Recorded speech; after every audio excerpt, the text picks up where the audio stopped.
What's going on, everybody? It is Sean Daniel with Guitar Control here, and today we are going to master some very simple scales, and we're not just going to learn how to play the scales, we're going to learn how to actually practically use them so they sound a little bit more musical when you start incorporating them into your own playing. So make sure to click the tab below and subscribe to the channel because you're going to want to follow along with some of these exercises that we're going to go through, because a lot of times it's easy just to have a visual along with you when you're going at it. So basically, what is a scale? A scale is just a collection of notes that sound good together. And in Western music, we all kind of share the same scales. Major, minor scale type stuff is what you've heard of, kind of like that pentatonic minor scale, which we're going to learn in a second. In other cultures, they have different types of scales that they work with. So really, the sound of the scale that you're using has a huge impact on the music. So scales are something that every musician should have at least a fundamental, basic understanding of, and that's what we're going to go over. So by the end of this video, you will have that basic understanding to become a master before you even know it.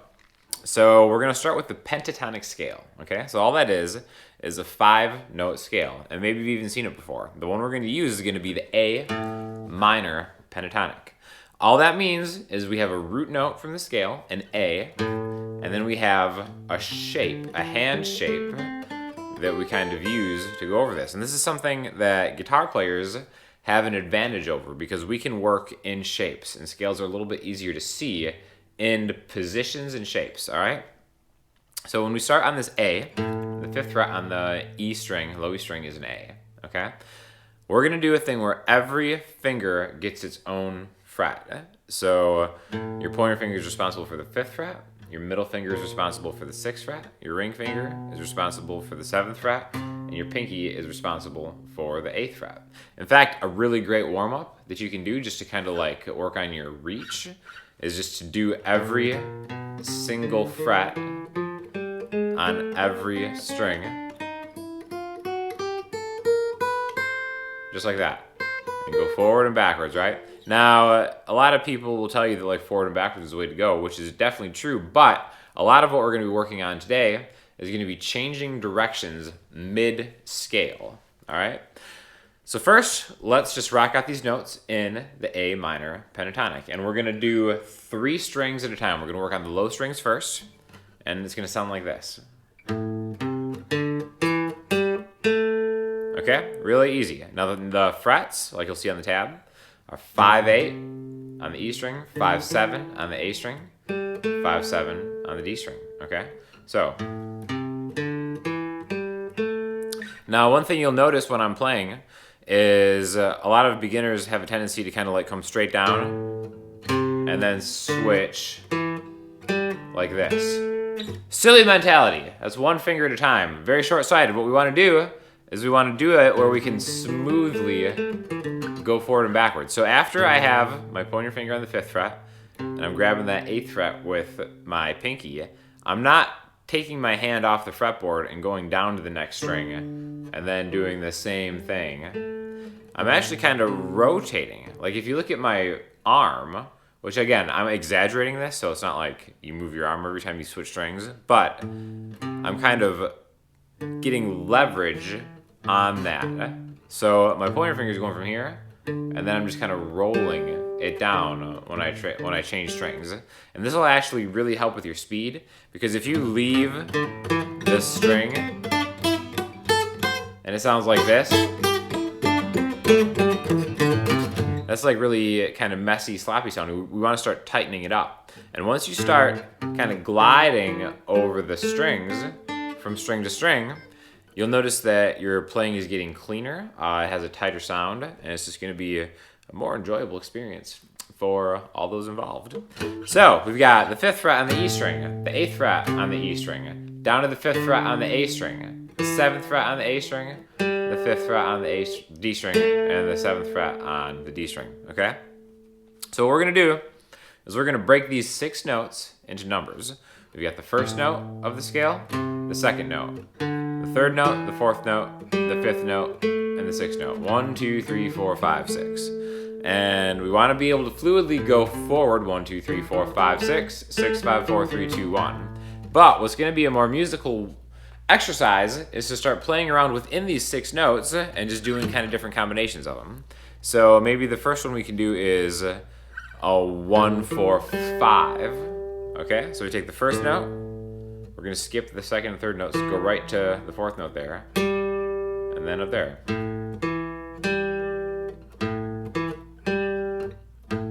And now just by kind of skipping some of these intervals, an interval just being space between 2 notes, we're getting a different sound. Like this is always going to sound like a scale, kind of a bluesy scale. That's what the pentatonic scale is kind of known for, is like bluesy sounding stuff. So you'll notice I'm kind of swinging it now. So I'm just getting the first note, the fourth note, and the fifth note.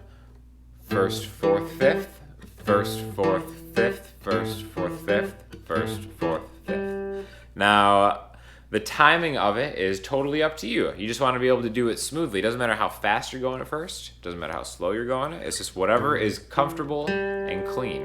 Then maybe we could add the sixth note. 1, 4, 5, 6.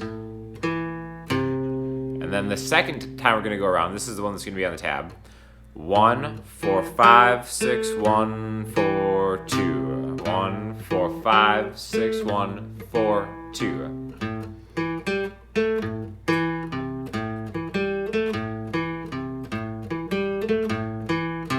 Okay, so again, there's nothing super special about this specific exercise, sequence of notes. It's really just about being able to switch directions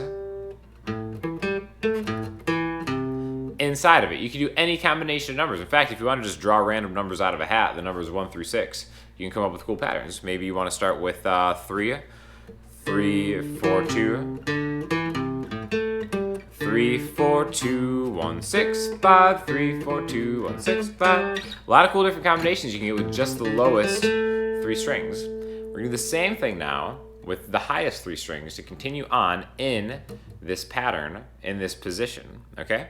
So again, every finger still gets its own fret. The G string is going to be your pointer finger and your ring finger, and the bottom 2 strings are both going to be pointer, pinky.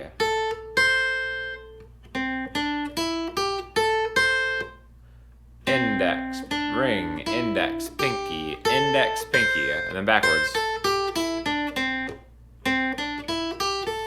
And you'll notice, like here, when we did the 1, 4, 5, if these are 1, 2, 3, 4, 5, 6, we'll get a different sound. 1, 4, 5.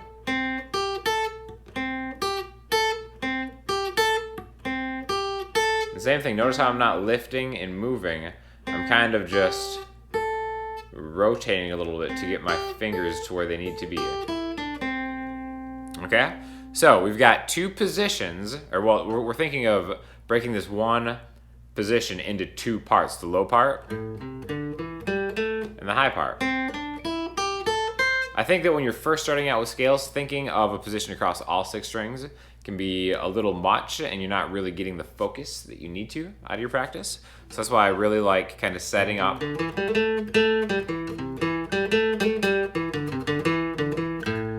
and limiting yourself to just those 3 strings. And then maybe you could pick the next 3, so like the A, D, and G strings, which is really easy because it's all just the same 2 fingers. Then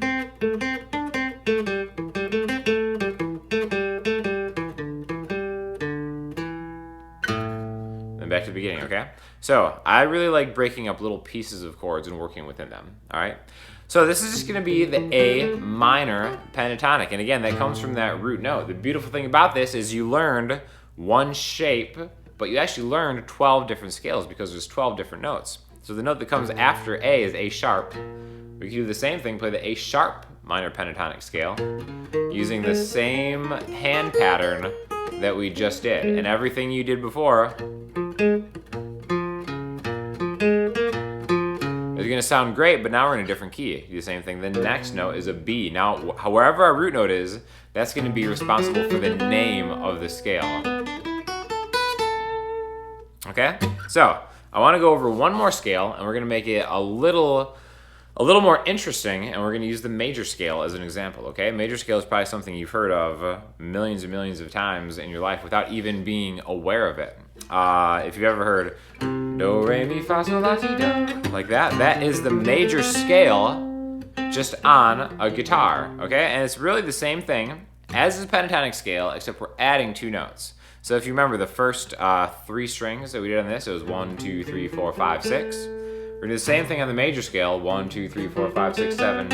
Now we have 8 notes, okay? And this is where the term an octave comes from, if you've heard that before. All it is, we start on 1, 1, 2, 3, 4, 5, 6, 7, 8, and we end on 8. And these are the same notes, an octave apart. Major scale is actually the most important thing you can learn on any instrument, right? And we're gonna talk more about that in the future. But we're gonna learn the shape for this and do the exact same thing and apply all the same concepts we did to the first one, okay? So we're gonna start with our middle finger this time. Last time we started with our pointer finger. Everything still applies where every finger gets its own fret. But we're lining our pointer finger up with the 7th fret, but starting with our middle finger, all right? So now we're gonna go middle pinky, which is 8, 10. By the way, this is a C that I'm holding down on the 8th fret, so this is the C major scale. Our root note is a C, our shape is the major scale, so C major scale. Middle pinky, A string, index, middle pinky, 7, 8, 10, D string, index, ring, pinky, 7, 9, 10. So the advantage to this scale over the last one is we're actually using all 4 of our fretting fingers, whereas this one we only used 3. We never used our middle finger for the minor pentatonic one. So 8, 10, 7, 8, 10, 7, 9, 10. And now this is where the numbers become really, really important because you can speak with other musicians in the same way. Now, I liked numbering the pentatonic scale, 1, 2, 3, 4, 5, 6. But if you're like, people don't usually communicate pentatonics in numbers, but they will communicate the major scale in numbers. That's why that octave thing comes from the major scale, a 1 and an 8. 1, 2, 3, 4, 5, 6, 7, 8. Really get familiar with these numbers because they're going to be incredibly helpful in your musical journey for all of time, right? So, middle, pinky, index, middle, pinky, index, ring, pinky. That's the sound of the major scale. Every single song that you've heard of in Western civilization is rooted in this scale and uses these 7 different notes, 8 if you want to count the octave, okay? So same thing as before, we can do just different combinations of numbers. In fact, if we take a 1, a 3, a 5, and an 8, we're making something that's called an arpeggio. Now we have more videos on arpeggios on this channel if you want to check this out, but this is just a real quick introductory of using a scale to get a sound. 1, 3, 5, 8, 5, 3, 1. All right. There's the whole scale. And then really experiment with these different intervals. Again, interval just being a space between these 2 notes, right? In fact, we can actually measure intervals based on these numbers, right? So if we take the first note, and we go all the way to the 7th note. 1, 2, 3, 4, 5, 6, 7. And we just go from the 1st to the 7th. The distance that you could talk to another musician about is actually a major 7th interval, because we're using the major scale and we're going 7 notes away. That's the root note and it's major 7th. We just want a major 7th higher, okay? A lot of cool different things that we can do with this. In fact, we could actually add that 7th note to what we just did with a 1, 3, 5, 7, 8. In fact, this is gonna be on the tab too. 1, 3, 5, 7, 8, 7, 5, 3, 1, 3, 5, 7, 8, 7, 5, 3. And if you look at my hand, it doesn't really look like I'm moving much at all.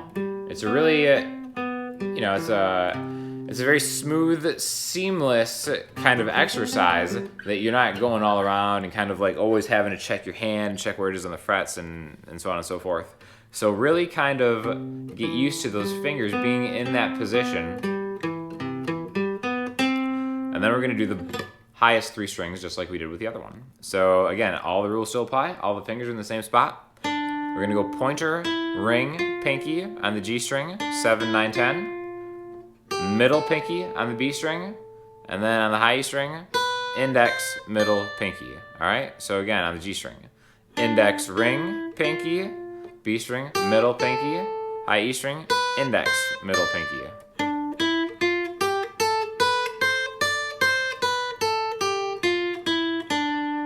Now we can do the same thing if we number these. 1, 2, 3, 4, 5, 6, 7, 8.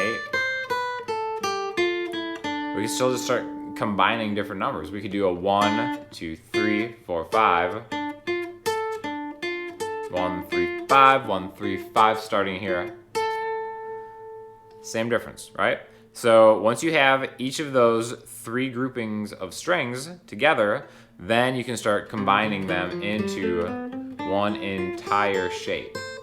The beautiful thing about the shapes I just taught today is that they go together, okay? In any key, like if this is the key of C, is a root note C, this A minor pentatonic shape will actually fit perfectly with them. In fact, these are 2 connected shapes. So you can play the A minor pentatonic. This is going to be the last figure on the sheet.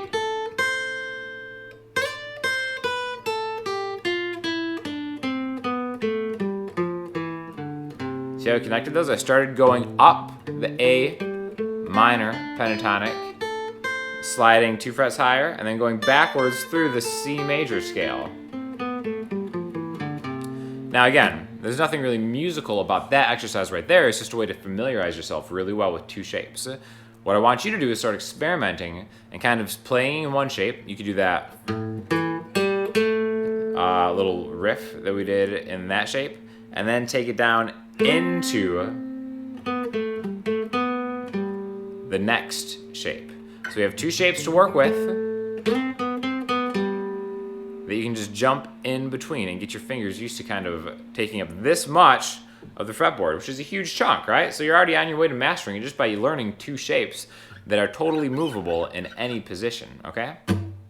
So, hopefully you learned a lot from mastering this really 2 scales, minor pentatonic and the major scale. And if you're just really thoughtful about it, you'll start to hear the relationship between those intervals in all the music that you listen to. So now that you already got those scales down, you definitely want to check out more videos, which luckily for you, we've made it easy. You can just check that one out right there, that one out right there, and subscribe to the channel by clicking here, because we've got so many great videos from a lot of different instructors that's really going to help you out as you learn to master the guitar. So thanks a lot for checking it out.